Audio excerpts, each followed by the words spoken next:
Hi guys, Spink here. This is the first in a new series of tutorials for Ageod Civil War II. It's going to cover a lot of the things I did in my Let's Learn series, but in a much more concise manner. You won't need to wade through hours and hours of video to find the information. There's going to be some new rules explanations that I've learned in the interim, as well as corrections to things that I had wrong. So let's get started. This is the command and control tutorial. And what I'm including under that umbrella is the things we need to do at an organizational level to maximize the combat power so that we can bring it to bear against the enemy most effectively. So what is combat power? This is the value that you see displayed on the stacks and in the pop-up, and that value is not actually used in the combat resolution game mechanics. It's just provided to give us an easy way to tell the relative strength between stacks. So let's grab a stack here. This is the Army of the Ohio. This is the Shiloh scenario, just a Shiloh battle scenario. I loaded it up and I dismantled the armies, dismantled all the divisions, all the corps, so that we just have a single stack.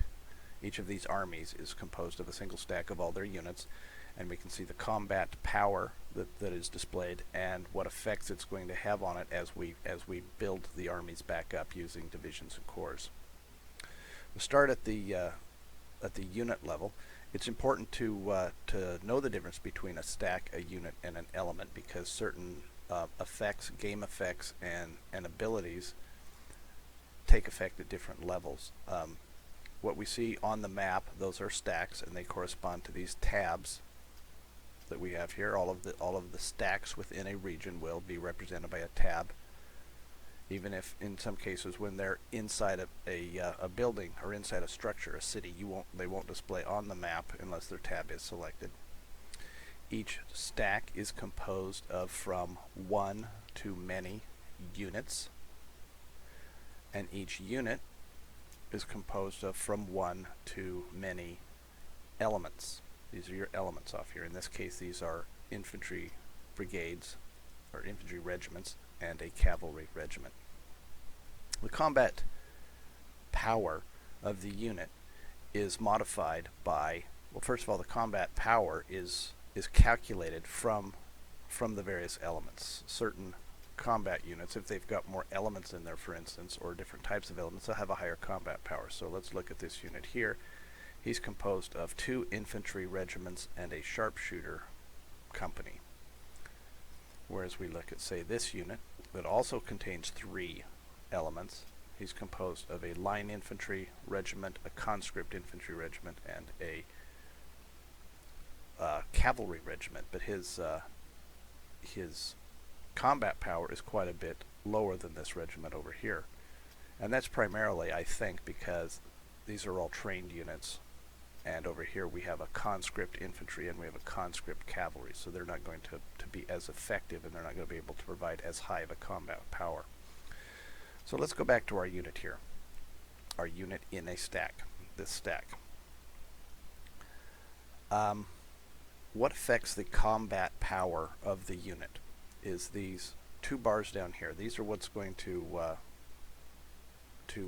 reduce our combat power due to losses and disorganization. The red bar is your manpower, and as your manpower goes down, your combat power goes down, and as it goes back up through replacements, your combat power go up.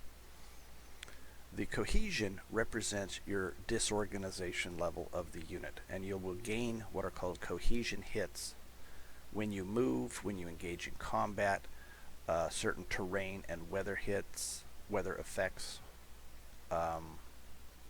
If your unit is struck by an epidemic, that will oftentimes cause a large hit to your cohesion. And this cohesion bar acts pretty much as a direct modifier to your combat power. If your cohesion is at 50%, your combat power is going to be about 50%. And if you hover over the unit, you will see average cohesion, 65 of 65, with a variation per day. The variation will always be 0 when you're at maximum. That's the rate of recovery is what's in there. Well, our average cohesion is going to be based on the cohesion level of the various elements within this unit. For instance, this conscript infantry has a cohesion of maximum cohesion of 61, and this line infantry has a maximum cohesion of 76. So your more well-trained forces is going to have a higher cohesion level, which will mean that each individual cohesion hit will have a smaller effect on their combat power. If we go up to the stack level, we can see that this stack has a power of 68. The unit has a power of 85, and the stack has a power of only 68. So the effective power of this stack is less, and that's because we have what's called a command point penalty. Each unit requires a certain number of command points to operate at full effectiveness. Your command points are provided by the leaders. We don't have any leaders in this stack, so we have 4 command points required, 0 command points provided, and that corresponds to a 20% penalty.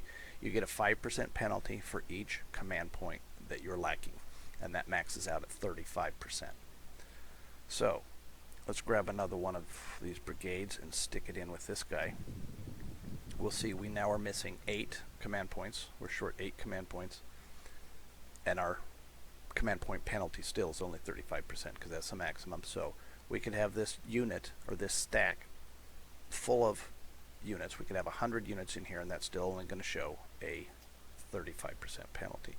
Now, in addition to being a penalty against your power, your combat power, it's also a penalty against your movement. So units that are less well led are going to move slower. So we see, we'll just move this unit into the adjacent region, and we see it takes 9 days, if you can read that, 9 days.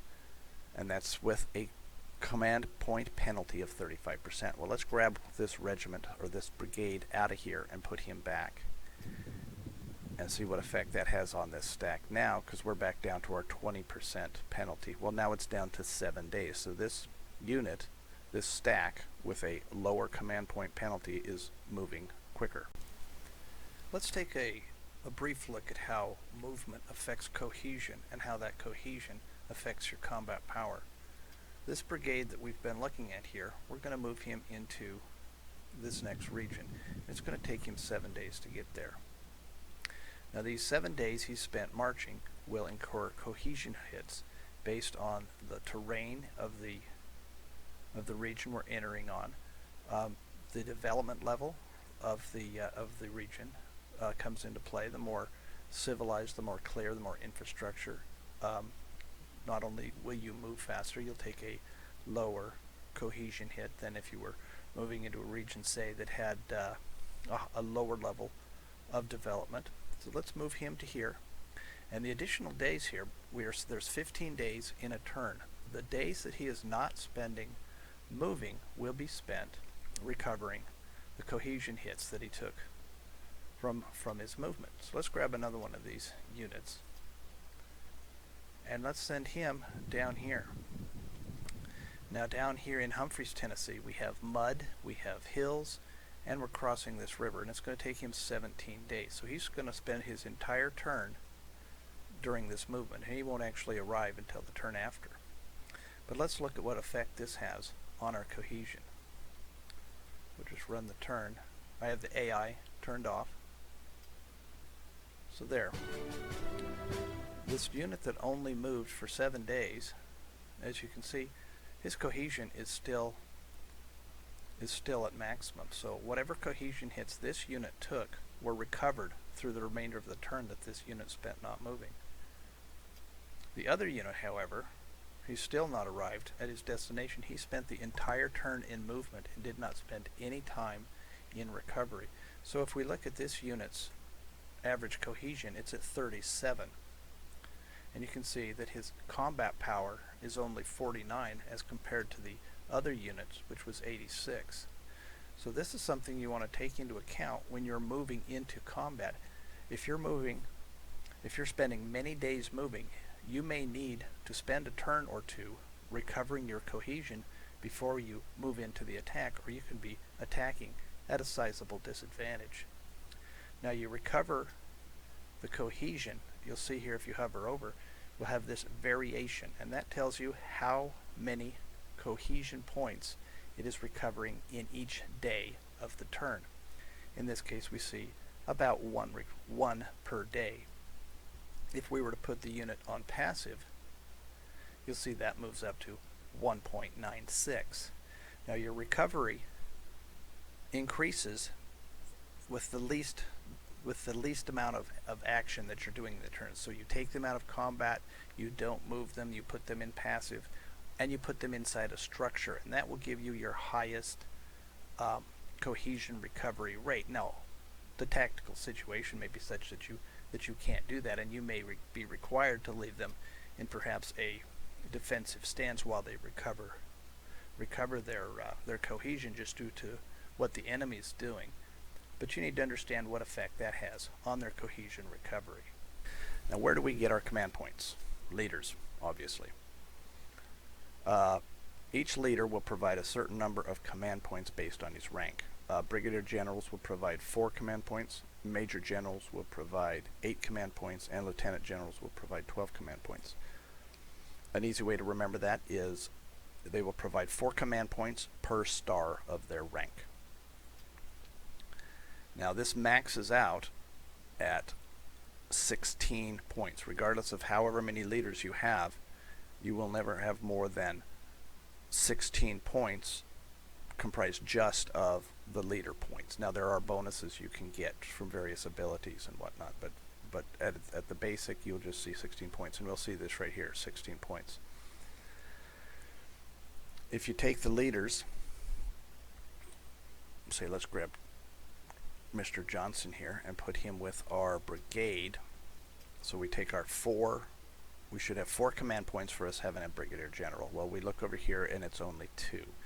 And the reason for that is that General Johnson here is suffering what is called an out of chain of command penalty. Any leader that is not part of an army will have their command points halved. So instead of 8 or instead of 4, he's only providing 2. But this does knock our command point penalty down to 10. So even though we do have that halving of penalty, it's still providing us some benefit. Let's grab another one of these generals, and now we have a command point penalty is gone. Now we have four command points that are required, and we have 4 that are provided. And we can see that our movement into this other region is now down to 6 days, which is the fastest that this unit is going to be able to get into. Now a unit, just as an aside, a unit will move at the speed of its slowest element.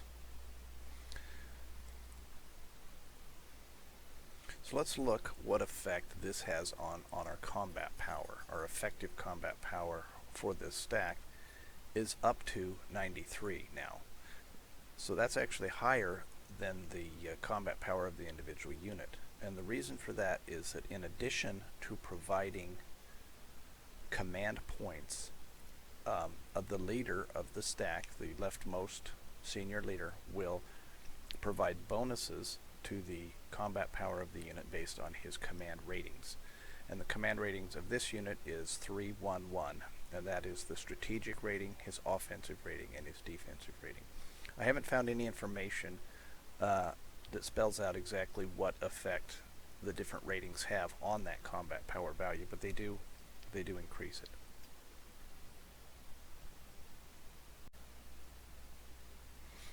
Let's add some more force to this stack. Grab a couple more brigades here. Now, due to the limitation on the number of command points that you can have in a stack, 16 if you're in an army level stack, and halved when you're not part of an army, when you're an independent stack. That puts a limit on the amount of forces you can have in your stack without incurring the command point penalty. what we can do to help out in that regard is we can reduce the cost of these units themselves, and how we do that is by forming them into a division, and we're allowed to do that from October 1861 onward. And we'll do this by selecting the unit. We could select either one of these, it doesn't matter. Select the command tab, enable division command, and that enables us now to combine units with control click into a single unit. So those 3 infantry brigades that were costing us 4 command points apiece have been combined into a single unit that costs us 4 command points. So we see our command point penalty has disappeared. If you hover over the command or over the icon, the division icon, you can see the units that are in this division. You can combine as many units as you like into this division, up to 18 elements. We can have no more than 18 elements in a single unit.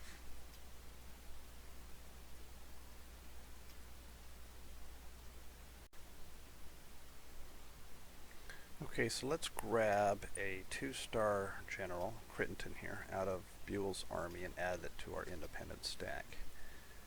Crittenden is going to provide 8 command points, which is going to be halved 4, which will max out our stack here at 8. And you see we still have 4 command points worth of units we can have, which happens to be the same as a division. So let's make Wood a division commander and bring him some troops over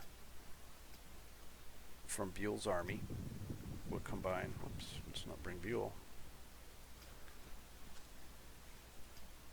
So Wood is now going to be a division commander as well. So since a division costs 4 points to command, and we can have 8 points maximum in an independent stack without bonuses, 2 divisions is really the most you're going to be able to put into a independent stack without penalty. Okay, so let's take this up to the army level now. I've taken all of the forces, the combat forces from Grant's army, and I've combined them into Buell's army to give us a massive stack of 135 command points worth of units.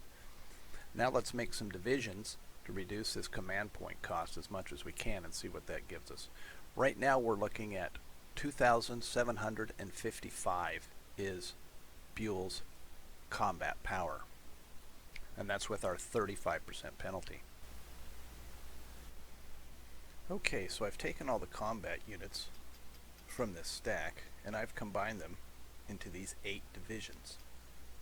And if you look over here, you'll see that we've dropped our command point usage, command point requirement, from about 135, I believe it was, down to 32, which is a huge gain here. But you see it's still double the command points we have available in this stack. So we still have our 35% penalty, and we're still sitting at our 2755 combat power. Now if you recall from our independent stack that we had, he was able to command 2 divisions, so why don't we grab his 2 divisions again and stick him back out there. So he suffers. He now can have his 2 divisions with no penalty. We're still looking at a 33% penalty for this unit. If we could get rid of 2 more of his divisions, that would drop him to a 0 penalty. So let's just take 2 of these divisions and give them to Crittenden and see what that does for us. Well, there's our penalty is gone. We're sitting at 2194. Now the combined force we still have in this region, we had 2755 before, and now we're up to 3500 or so, which is a pretty good gain. Crittenden's detachment here, though, is still suffering from this out of chain of command penalty, which is causing his command points to be halved. So he still has that 35% penalty. So what we need is a way to bring Crittenden into this chain of command so he's no longer suffering that penalty. And that's what we do when we create a corps. Now an army can have multiple corps attached to it. And that's what we're going to do right here. If we declare Crittenden, and he's a 2-star, this has to be done with a 2-star or higher general, and he has to be within range of the army. If you select an army and hold down the shift key, you can see they have quite the large command radius here, and that's dependent, I believe, on their strategic rating. So we'll select Crittenton, and we'll create a core. Now when I do this, watch what happens over here. We hit that, this goes away. That out of chain of command penalty goes away.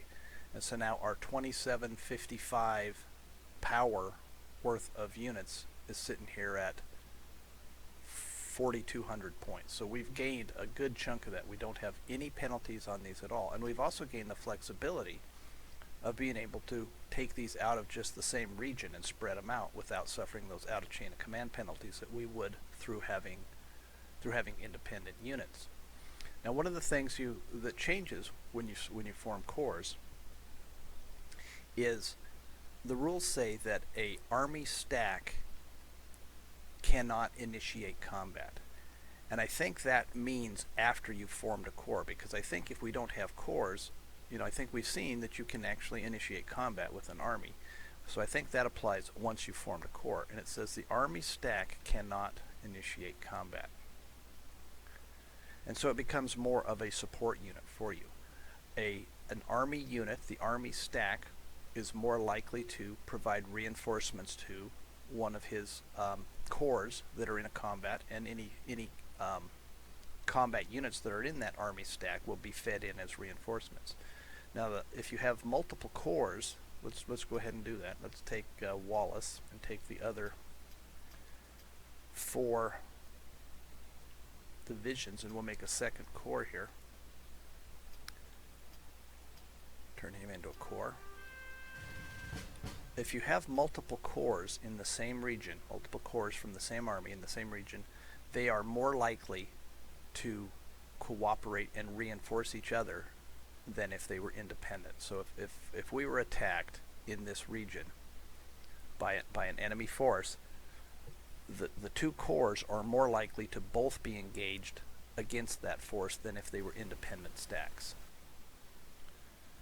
Now the subordinate cores are actually they can be affected by the stats, by the command ratings and the abilities of the army commander. You gain to a subordinate stack will gain command points equal to the strategic rating of the army commander minus 2. So in this case, Buell has a strategic rating of 2, so he wouldn't pass down any command points to his subordinate commanders. But if you look at Grant has a command rating of 6. So any corps commanders that Grant has will actually gain 4 command points. So let's take a look at that. We can actually do that. Let's take Buell's army here, and we'll dismiss him. So Buell is no longer an army, which means these 2 are no longer a corps. We'll form an army under Grant. And now, since we're with, you see that's a larger command radius than we saw with Buell. So now that these units here, since Buell is no longer a army command, if we create these units as corps commanders, they'll be a corps to Buell's army. So let's do that. We'll take Crittenton and Wallace here as corps commanders. Now, if we look at their command ratings over here, we see they're providing 20 command points per stack. So corps commanders under Grant would be able to add another division to their corps without suffering any command point penalty. So that's something that would be quite useful. Let's look at someone like, let's say McClernand here. Now McClernand is a 2-star general, and he can't become an army commander unless he was a 3-star general. But say he was. He has this ability here called quickly angered. This leader is quickly angered and often argues with his subordinates. Minus 4 command points and an additional -1 per ability level to the stack he commands and to subordinate corps, if any. So if we had McClernand as an army commander, that ability of his would drop the command points available for these corps, possibly meaning they would only be able to command 2 divisions without a penalty, or 3 rather. So these various things. Now this particular scenario, this Shiloh scenario, I think is a really good sandbox that you can use to play with this whole command structure thing. I've got the AI turned off here. If you look at under options, I've got the AI turned off so I can just make changes and hit next turn as often as I want to set up the situation I'm looking at. But it's a really good sandbox to just play with the various Army organizations to see what everything is doing for you. Okay, let's spread these guys out a bit and see what that's going to do for us. Okay, I've repositioned the Army down here outside of Murfreesboro. I'm sure you figured this out already, but I'll explain it real quick. If you select the Army unit, the subordinate corps will flash in red. If you select one of the corps units, then his superior Army command will flash in red. Okay, so we've taken this Army and we've moved him down here outside Murfreesboro. And this kind of demonstrates one of the advantages of corps, is it allows us to break our Army up and to put it in multiple regions without suffering that out of chain of command penalty. So we could have one of these units over here and one of these units over here, and that would still apply. If you look at the command radius of the Army, which is by select the Army, hold down the shift key, that will apply as long as those subordinate corps are in any of these blue highlighted regions. Another advantage to corps is they have an ability called March to the Sound of the Guns. And what that allows them to do is, if any of their subordinate, or if any of the corps of the Army are under attack, if there is any of the other Army corps are in a region adjacent to that, then that unit on its own, that corps on its own, has a chance of moving into that adjacent region and reinforcing that corps. And that's dependent on the military control of the region and the cohesion level of the unit. So a well-rested corps in a region where you have high level of military control is more likely to march to the sound of the guns than, say, if you were wore out and in a region with say a high level of the opposing side's military control. The Army stack itself has a very high chance of reinforcing its subordinate corps. So it's oftentimes useful to put military units actually in the Army stack itself, and it will provide reinforcements to its subordinate corps as it sees fit. Something else you may notice in this Army stack is this stack has 18 command points, which we haven't seen before in Buell's Army. And what's causing this is this signal unit that I've added to the stack. And this signal unit, according to its ability here, it says will provide +1 command points and an additional +1 per ability level to the stack it's in. So this is a stack level ability, and it starts out as a level 1 signal.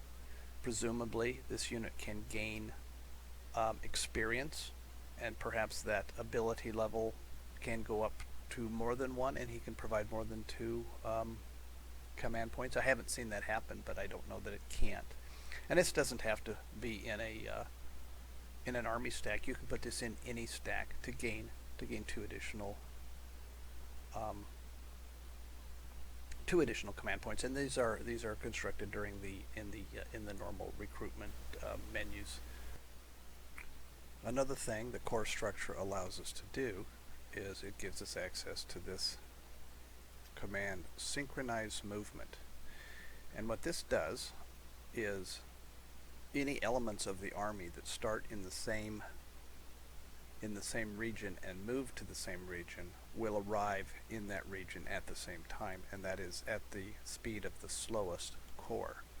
So if we moved Crittenton and Wallace to this other region here, if you see, Wallace would take 7 days to get here, and Crittenton would take 10 days. Now if we use the Synchronized Movement command on these, then they will both arrive at the speed of the slowest course. So Wallace will slow down so that he will arrive at the same time as Crittenton. And what this allows us to do is keeps our units from entering the region piecemeal. So if without this, Wallace could potentially be fighting for 3 days before Crittenton was able to show up and reinforce him. So this Synchronized Movement order will allow us to have corps arrive in the region at the same time. Okay, let's look at some more complex command point scenarios. I've reset the scenario back to the beginning, and we're going to look at Grant. And I've deliberately been avoiding Grant and using Buell for everything because Grant is so good. He just really complicates the command point scenario. So let's take a look at that. All right, we select Grant, the Army of the Tennessee, single leader, and he's got 21 command points all by himself with this stack. So let's see if we can figure out what's going on here. Well, Grant is a lieutenant general, so that will give him 12 command points. He's the commander of the army, so we take his strategic rating -2, and that gives him an additional 4 command points, as well as giving any subordinate corps he has an additional 4 command points, as we saw earlier. So that gives him 16, and he also has this ability here called Good Subordinates. This leader knows how to pick his subordinates and is able to delegate command at the right moment. +2 command point and an additional +1 per ability level. So that's +2, and this ability level is sitting at level 1. So that's an additional 1, so 3. So he's got 12 from his rank, 4 for being the army commander, gives us 16, and 3 from this Good Subordinates ability, which gives him 19. And then we have the signal unit here, which brings that up to 21. So we can see how Grant's Army of the Tennessee here, this stack, has 21 command points. Now, you can have up to 16 command points from leaders alone. So Grant actually could have more, could have an additional leader here to bring that up even farther. Let's see if we can find somebody. Oh, let's bring Sherman in here. So we'll remove Sherman from his division and put him in with the Army of the Tennessee. And there we see that's gone up by 4. We went from 21 to 4 here now, or 21 to 25. Now there is a something called the aide-de-camp that is supposed to give you 1 more command point. And it says in the manual here, units in a region that are part of a corps or attached to an army which includes a capable aide-de-camp, i.e. a non-army commander leader with a strategic rating of 4+ who is in the stack, should give 1 additional command point. And I've been unable to come up with a scenario where I can see that occurring, and I don't know if it's just that I haven't found the right mix yet, or there's something else going on I'm not aware of. But Sherman here has a 4 command rating, so I would have thought that he would provide an additional 1 point, but he doesn't appear to be doing so. So there's still something going on with this aide-de-camp thing that I don't quite understand yet. So we end up here with 25 command points for this stack here, the Army of the Tennessee. So that's pretty good. An additional thing that you can provide a command point is there are recon units that you can produce. There is the balloon unit. I don't know if there's any other what are termed this recon unit other than balloons, but that will provide you the +1. The signal units give you the 2. And I think that's it as far as additional bonuses you can get. But you can see Grant's pretty good. So the next thing I want to cover is activation. At the beginning of each turn, each leader has to take what's called a activation test, and this is a check against the leader's strategic value to determine whether or not that leader is considered to be active or inactive for that turn. The higher the leader's strategic rating, the greater the chance that that leader passes the test. A leader that fails this test is considered to be inactive, and an inactive leader's ability to perform offensive actions is greatly reduced. Stacks that have no leaders are always considered to be active, but they do suffer the command point penalties as normal. There's 3 ways to determine whether a leader has passed his activation check or not. The first is to look at the icon on the map and the little envelope symbol. If it's light colored, that means that the leader has passed his activation check, and if it's dark colored, that means he's failed it. Also, when you select the stack, if you look off to the right here, you'll see the envelope icon here. If it's open, the leader has passed his activation check, and if it's closed, the leader has failed his activation check. And the third way that we can determine whether the leader has passed his activation check or not is to use the pop-up over the leader itself. And that's the only way that you can tell for leaders who are not the leader of a stack. Even though these units here, these leaders here, are not commanding the stack, they also undergo the activation check, and they are subject to any penalties that entails if they, during this turn, become the leaders of a stack. So we look here, and it says under General Crittenton, this leader can actively lead units this turn. That means he has passed his activation check. Nelson's, however, says this unit cannot perform offensive actions this turn, and the same with Johnson here. And that means that these 2 leaders failed their activation check. Now, for leaders who are not the commander of the stack, that generally doesn't really matter a great deal.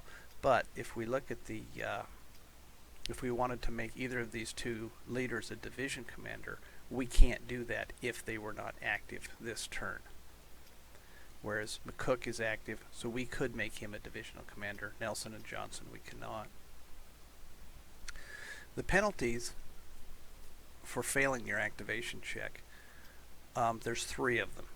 You suffer a 35% penalty to your movement, you suffer combat penalties, and you're prohibited from setting an offensive stance on your stack. So if we look at Thomas here, Thomas, who has failed his activation check, now he has plenty of command points in this stack, so we don't suffer any command point penalty. If we move Thomas's stack to this adjacent region, we see it takes 9 days. If we take Thomas out of the stack, and the command drops down to Wood here, and Wood has been activated this turn. It says here this leader can actively lead units this turn, and we see his little envelope is open, and you see it's only taking him 7 days to make this same journey, even though he is suffering a 10% command point penalty.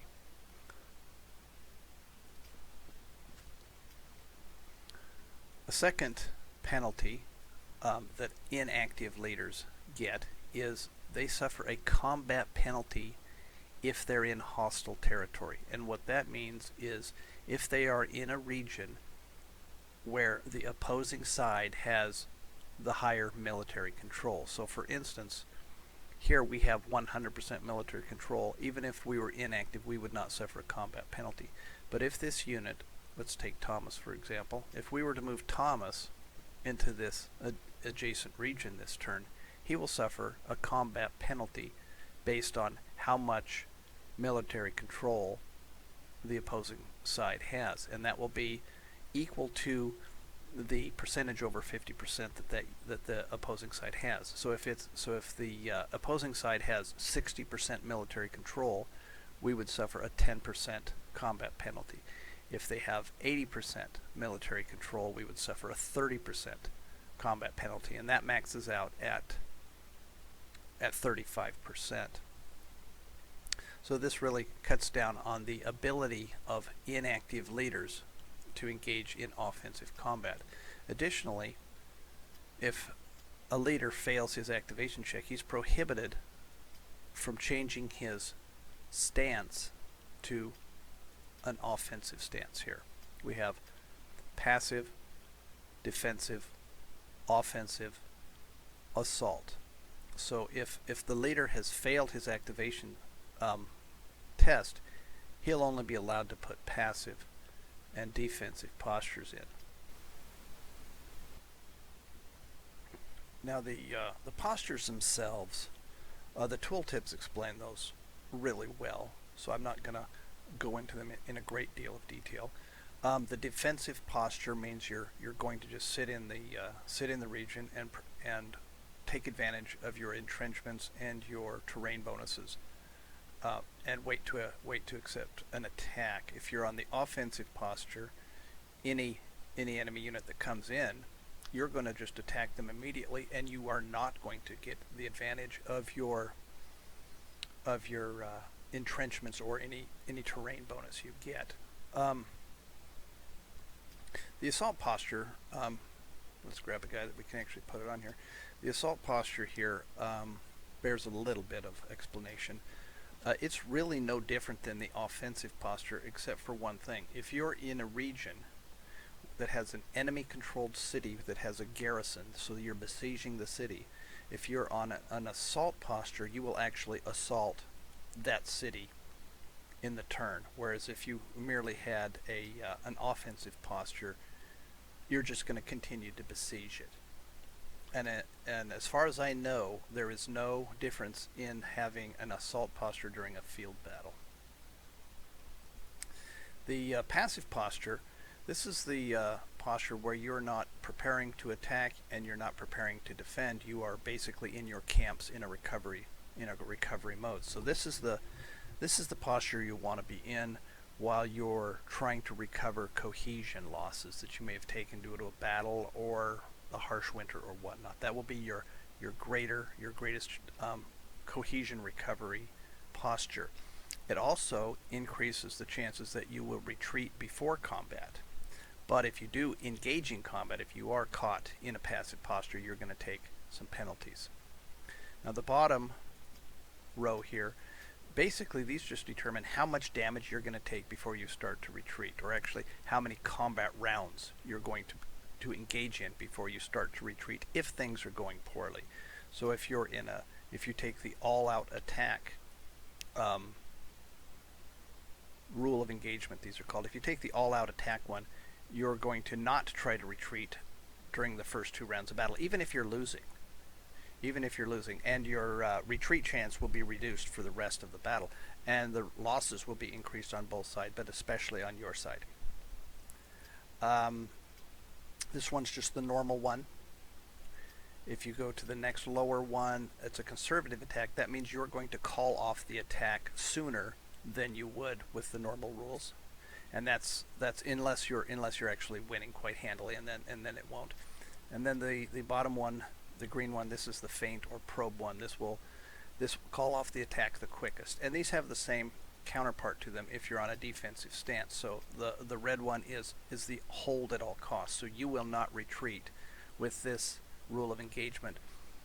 So you will wait and you will continue to fight until you win, or you're wiped out, or you rout. And the second one, that's just the normal rules. The third one, you're going to fight a few rounds and then retreat. And the last one, you're going to retreat as soon as you can. And those are the rules of engagement. Okay, so I think that wraps up everything I wanted to talk about in this. If you have any questions, put them in the comments at the bottom, and I'll try to answer them, whether either in the comment itself or in a upcoming video. If you noticed anything that I've got wrong, leave a comment, let me know so I can fix it.